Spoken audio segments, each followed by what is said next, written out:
Добър вечер, уважаеми зрители на BTV. За мен е удоволствие, че сме заедно отново.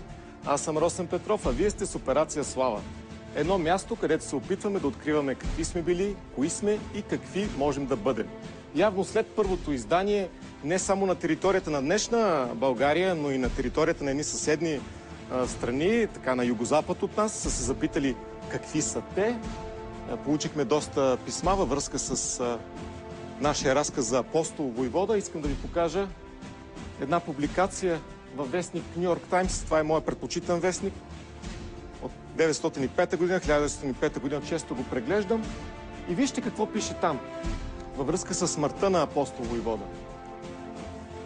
Macedonian leader slain, Apostle killed in fight between Turkish troops and Bulgarians. Българи. Македонец тогава е било синоним на българин. Българин равно на македонец. Македонец – най-голям българин. Уважаеми зрители, всяка история, било то лична или обща, живота на всеки един от нас има своите възходи и падения. Нагоре, надолу. Събитията, за които ще ви разказваме днес, са апогея, върха в новата ни история. Искам да ви покажа едни кадри. Вижте.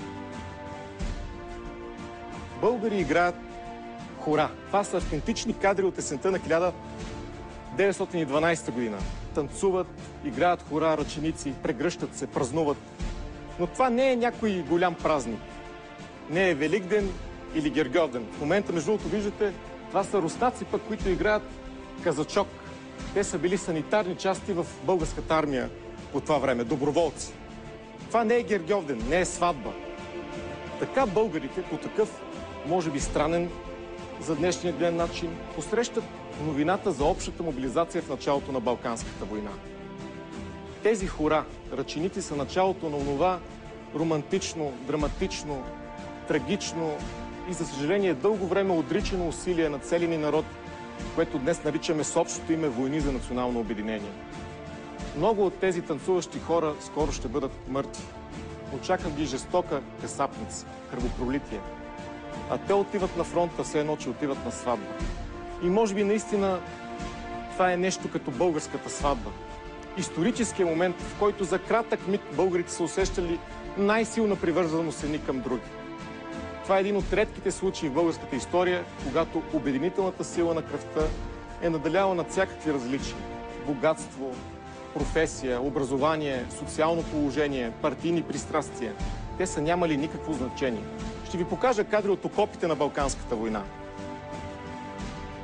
Там, в тия окопи, в атаките на нож, един до друг се сражават граждани и селяни, професори и орачи, фабриканти и бедняци, богати и бедни. Хора, които живеят различен живот, имат различна история, но хранят обща надежда и обща вяра в успеха на едно справедливо дело. Всъщност, в тази война те са водени от най-естественото и най-човешкото чувство за справедливост. От чувството, че техните родни братя в Македония и Тракия, българите, трябва да имат шанса за свободен живот. На нас, които живеем днес и за които е обичайно да се делим, да се караме помежду си, винаги да сме разделени, винаги Левски и ЦСК, това може да ни изглежда невероятно. Но тогавашните българи наистина са изпитвали нещо като глад за единство. А сега искам да ви покажа един много специален кадър от Балканската война. Само след 3 седмици от началото на военните действия, българската армия стига на няколко десетки километра от Цариград. Това е разпит. Разпит. Български генерал разпитва пленени турски войници. На пръв поглед това, което виждате, няма нищо особено. Обикновен разпит. Точно в момента, когато турското правителство иска примирие. А сега да го погледнем малко по-внимателно. Български офицер седи на стол, седи, как да кажа, като истински бей, пуши цигара. В негово присъствие пленените турци стоят прави, изглеждат доста оплашени според мен. Всъщност този кадър е дълбоко символичен. Аз не съм виждал по-ярко доказателство за великата промяна, която носи тази война. Промяна в душите, в главите, в съзнанието. Да се вгледаме отново. От съзнанието на така наречения 5-вековен роб няма и следа. Този офицер владее положението. Той вече не е просто господар на конкретната ситуация, в която той разпитва, а някой бива разпитан. Той вече се чувства господар на собствената си съдба. Представете си как се вълнува в този момент. 5 века неговите дядовци, предци практически са живели в страх, в несигурност. Айде да не е като роби, ама като рая. А сега сам султана го моли за мир и изпитва панически страх от него. 5 века османските оръжия са държали българите покорни. А сега османските бойни знамена са в краката му. И това далеч не е единствения случай. Българските победи в тая велика война, както и пленниците, са многобройни. Много са. Но нито една победа не ни е донесла такава слава, както прочутото преземане на още по-прочутата Одринска крепост.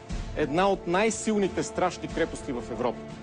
След тази битка, уважаеми зрители, не е имало европеец, който да не е чувал за България и който да не знае какви хора са българите. Както и не е имало европеец, който да се съмнява, че ние сме европейци. Има обаче нещо особено загадъчно и мистериозно, което обвива и падането на Одрин, и цялата тази Балканска война. За много чужденци това, което се случва, е било нелогично. Дори и на нас днес ни изглежда леко нелогично. Една малка, едва що освободила се страна, 4 милиона, успява да победи 30 милионна империя. Къде е логиката?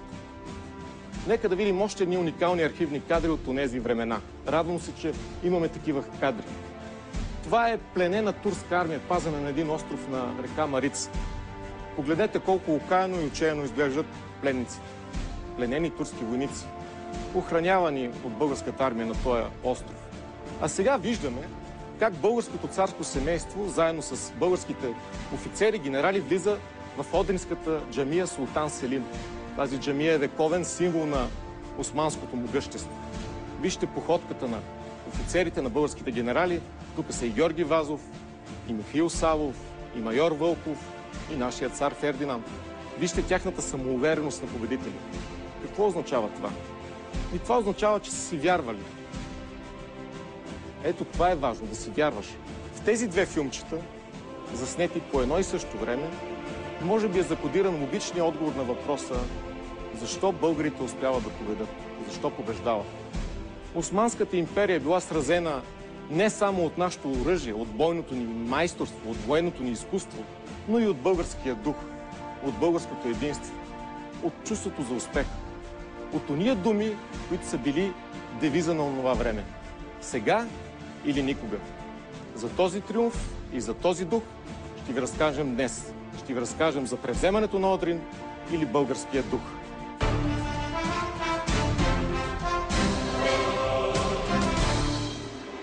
Уважаеми зрители, понеже ще говорим за Одрин, за българския дух, при мен е един човек, който безкрайно уважавам. Ако българския дух си има нещо като пазители, то в най-тежките години на тъй наречения преход, този човек според мен бе един от тях пазителите. За мен е чест да ви представя директора на Националния военно-исторически музей, полковник Петко Йотов. Здраве желаем, господин полковник. Здравейте, благодаря. Без този човек нямаше да може да осъществим и по такъв начин операция Слава. Първият основен въпрос. Става ли българина за войник? Има ли необходимите качества? Ще отговоря най-кратко. 3 пъти да. В света има 3 народа, родени да бъдат войници. Кои са те? Това са немците, руснаците и българите, или българите, немците, или русна. Както и да ги сложим, трите. Но сега нали знаеш, че това ще прозвучи малко като... Няма малко. Аз цитирам историята, доказана с кръв. Българите, значи при формирането на българска